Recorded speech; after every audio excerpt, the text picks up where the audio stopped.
ఏపీలో బహుశా ఆ స్వామి పేరు తెలియని వారు ఉండరు.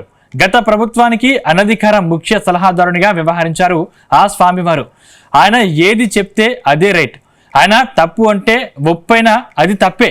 ఇక 2019 ఎన్నికల్లో జగన్ గెలుపు వెనుక తానున్నానంటూ హగ్గులు ముద్దులు పెట్టిన ఆ స్వామీజీ ఇప్పుడు ఆశ్రమానికే పరిమితమయ్యారు. గత 5 ఏళ్లలో జరిగిన దందా ఒక ఎత్తు అయితే, ఆ స్వామి తిరుమల కొండపై ఏకంగా ఎలాంటి అనుమతులు లేకుండా 7 అంతస్తుల భవనాన్ని నిర్మించేస్తున్నారు. ఇంతకీ ఎవరా స్వామి, ఏంటా భవనం కథ?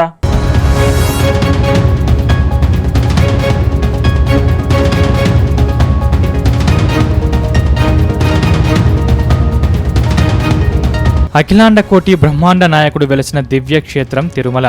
ఆధ్యాత్మిక భవనానికి పుట్టిన ఇల్లు ఈ ఇలవైకుంఠం. అందుకే దేశ విదేశాల నుంచి భక్తులు తండోపతండాలుగా తిరుమలగిరులకు చేరుకుంటారు. ఇప్పుడైతే టీటీడీ నిర్మించిన సత్రాలు, అతిథి గృహాలు, విఐపి గదులు అందుబాటులో ఉన్నాయి. తిరుమలలో వసతి సదుపాయం అంతంత మాత్రంగా ఉన్న సమయంలో ధర్మ ప్రచార వ్యాప్తి కొరకు టీటీడీ కొన్ని మఠాధిపతులకు, పీఠాధిపతులకు తిరుమలలో మఠం ఏర్పాటు చేయాలని కోరింది. దాదాపు ఇప్పటికీ 30కి పైగా మఠాలు తిరుమలలో ఉన్నాయి. హైందవాన్ని బోధించాల్సిన మఠాలు తిరుమలలో కళ్యాణ మండపాలు అధిక ధరలకు గదుల కేటాయింపు చేస్తున్ననే ఆరోపణలు ఉన్నాయి.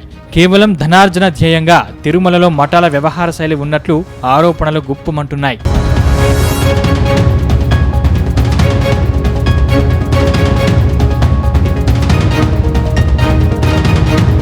గత ప్రభుత్వంలో టీటీడీలోని కొందరు అధికారులు వారి మాట చెల్లుబాటు అయ్యేలా మఠాలకు కావలసిన సౌకర్యాలను అందించారనే వాదన ఉంది. దీనివల్లే తిరుమలలో మఠాల ఆగడాలకు అంతు లేకుండా పోయిందంటూ భక్తులు, కొందరు స్థానికులు విమర్శలు చేస్తున్నారు. ఇదంతా ఒక ఎత్తు అయితే, గత ప్రభుత్వంలో అనధికార సలహాదారుడిగా పనిచేశారు విశాఖ శారదాపీఠం పీఠాధిపతి స్వరూపానందేంద్ర సరస్వతి. హిందూ ధర్మంలో ఎలాంటి సందేహాలు వచ్చినా స్వామీజీనే ముందు ఉండి పరిష్కరించేవారు. దీంతో ఆగమ సలహా మండలి మాట కంటే స్వామీజీ మాటే అధికంగా చెల్లుబాటు అయ్యేది. స్వామీజీ నోటి వెంట వచ్చిన వాకే నిజమనేలా ప్రచారం సాగేది. ఆలయంలో చేయాల్సిన మార్పులకు స్వామి ఇచ్చే లేఖలే బ్రహ్మాస్త్రంగా పరిగణలోకి తీసుకునేవారు.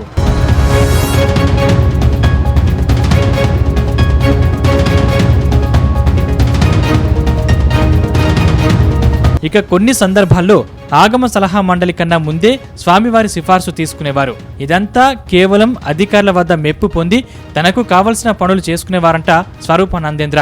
ఇలా ఆయన తిరుమల, విశాఖలోను ఇతర ప్రాంతాల్లో వేల ఎకరాలు వేద పాఠశాల కోసం తీసుకున్నారని టాక్. అటు తిరుమలలో స్వామీజీ అక్రమాలు బయటపడటం విశేషం.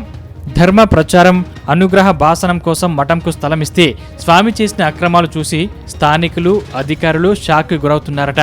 అంతేకాదు, టీటీడీ ఇచ్చిన అనుమతి కన్నా శ్రీ విశాఖ శారదాపీఠం అక్రమ కట్టడాలు నిర్మించినట్లు రికార్డ్స్ ఆధారంగా తెలుస్తోంది.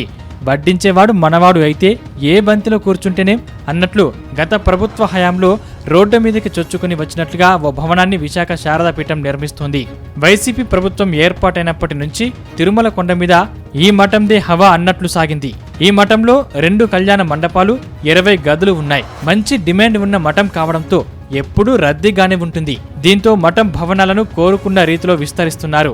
గ్రౌండ్ ఫ్లోర్ కాక మరో 3 ఫ్లోర్లకు మించి తిరుమల కొండ మీద నిర్మాణాలు సాగరాదన్నది పర్యావరణ నిబంధనలు ఉన్నాయి. శారదాపీఠం మాత్రం మరొక అంతస్తు అదనంగా కట్టేస్తుంది. వీటిల్లో మరో 38 గదుల నిర్మాణం సాగుతుంది. ఇప్పటికే 70% పూర్తయింది. ఈ గదులు కూడా అందుబాటులోకి వస్తే దాదాపు 60 గదులతో భారీ వ్యాపారమే సాగుతుంది. ఇక మఠం ముందున్న స్థలాన్ని దర్జాగా ఆక్రమించుకుని 10 కార్లు పట్టేలా నిర్మించుకున్నారు.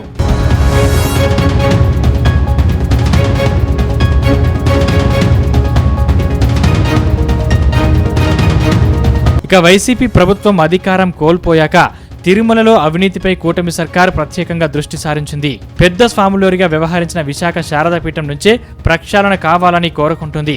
ఇప్పటికే శారదాపీఠం అక్రమాలపై జన సైనికులు ఈవో, ఎస్టేట్ అధికారుల దృష్టికి తీసుకెళ్లి అక్రమ కట్టడాలన్నీ కూల్చివేయాలని కోరారు. అయితే తిరుమలలో స్వరూపానందేంద్ర అక్రమాలపై శ్రీ శ్రీనివాసానంద స్వామి తీవ్ర స్థాయిలో విరుచుకుపడ్డారు. విశాఖ శారదాపీఠం పేరుతో తిరుమలలో అక్రమ కట్టడాలు నిర్మించారని మండిపడ్డారు. వాగును అన్యాక్రాంతం చేసి చెట్లు నరికివేశారని ఆవేదన వ్యక్తం చేశారు. తిరుమలలో ప్రతి వృక్షాన్ని ఒక మహర్షిలా భావిస్తామని, అలాంటి వందలాది వృక్షాలను నరికివేయటం ఎంతవరకు సబబని ప్రశ్నించారు. అప్పట్లో జగన్ తన చేతుల్లో ఉన్నారని ఇలా అక్రమంగా కట్టడం నిర్మాణం చేపట్టడం శోచనీయమన్నారు. అయితే ఈ అక్రమ కట్టడాలను టీటీడీ ఎందుకు కూల్చడం లేదని ప్రశ్నించారు. వెంటనే ఈ భవనంలో నిర్మించిన అక్రమ కట్టడాలను కూల్చివేయాలని డిమాండ్ చేశారు.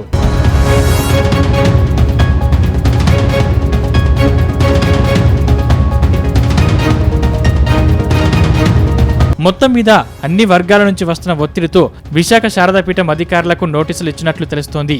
తిరుమలలో నిర్మించిన భవనాన్ని 15 రోజుల్లో ఖాళీ చేయాల్సిందేనని నోటీసుల్లో పేర్కొంది. తిరుమలలోని స్థానిక గోగర్భం డ్యాం సమీపంలో చేపట్టిన శారదాపీఠం భవనం నిర్మాణంలో నిబంధనలు ఉల్లంఘించినట్లు గుర్తించారు. దీంతో హిందూ ధర్మ పరిరక్షణ సంఘాలు మఠం ఎదుట ఆందోళన చేపట్టాయి. అయితే గత వైసీపీ ప్రభుత్వ హయాం శారదాపీఠానికి అనుకూలంగా ఉండడంతో ఎలాంటి చర్యలు తీసుకోలేదు. అయితే కూటమి సర్కార్ అధికారంలోకి రావడంతో శారదాపీఠం మఠంకు చెందిన భవన నిర్మాణంలో ఆక్రమణలు, అవకతవకలు జరిగినట్లు టీటీడీ అధికారుల కమిటీ నివేదిక ఇచ్చింది. ఈ నివేదిక ఆధారంగా టీటీడీ ఎస్టేట్ విభాగం అధికారులు షోకాజ్ నోటీసులు జారీ చేశారు. ఈ నోటీసులపై శారదాపీఠం నిర్వాహకులు హైకోర్టును ఆశ్రయించారు.